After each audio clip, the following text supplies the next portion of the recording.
법률 스님이 얘기하는 통찰력을 얻는 3가지 방법. 통찰력이 생기려면 첫째, 자기로부터 출발해야 합니다. 자발적이라야 한다는 거죠. 왜 그렇지? 그게 왜 그럴까? 그게 뭘까? 이렇게 자기가 스스로 궁금해야 한다는 거죠. 부처님은 어릴 때 뭐가 궁금했는지 아시나요? 새가 벌레를 쪼아 먹는 걸 보고 이상하다. 하나가 살려면 왜 하나는 죽게 되지? 그것이 참 궁금했다고 합니다. 그래서 선생님한테 가서 물어보고 아버지한테 가서 물어보고 그렇게 박학다식한 사람들에게 물어봐도 아무도 제대로 된 답을 주지 않았다고 합니다. 그리하여 스스로 고민을 하고 의문을 가지니 세상에서 지금까지 가르쳐준 온갖 이야기들에는 별로 관심이 없어졌습니다.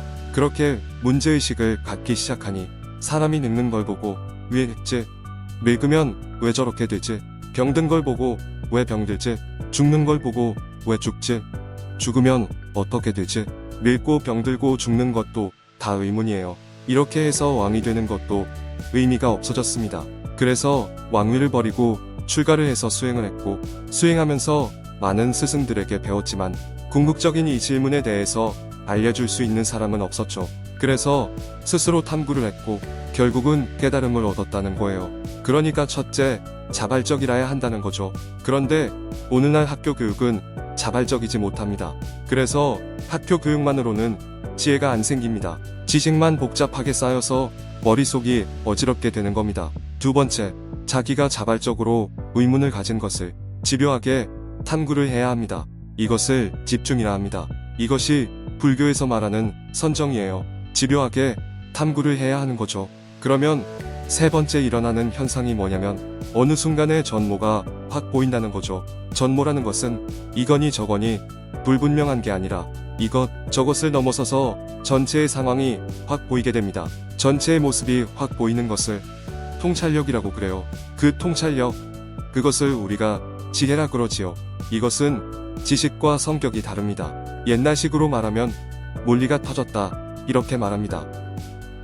통찰력을 위한 5가지 학습 과제가 있습니다. 첫째, 우주에 대해서 알아야 합니다. 우주에 대해서 궁금해하고 우주의 질서, 운행, 원리, 이것을 기본적으로 알아야 해요.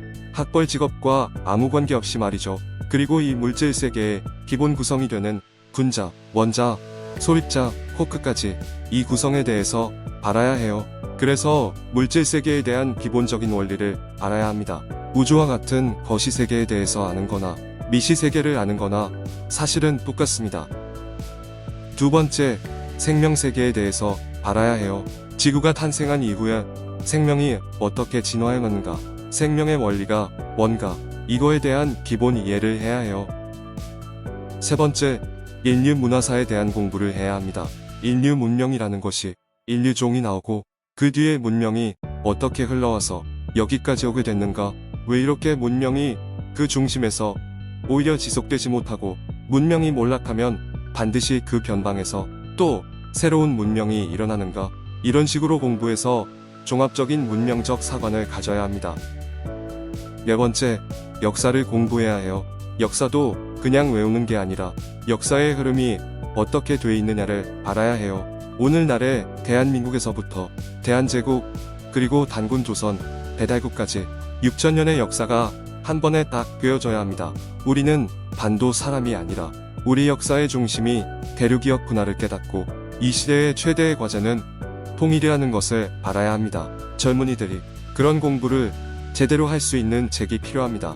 우주에 대해서, 생명의 역사에 대해서, 인류 문화사에 대해서, 민족의 역사에 대해서, 그리고 5번째 정신세계, 이 정신이라는 게 어떻게 작용하는지, 마음이 이렇게나 복잡 미묘하게 작용하는 것인지, 이 마음이 어떻게 작용하는지를 알아야 진정한 행복과 자유로 나아갈 수가 있어요.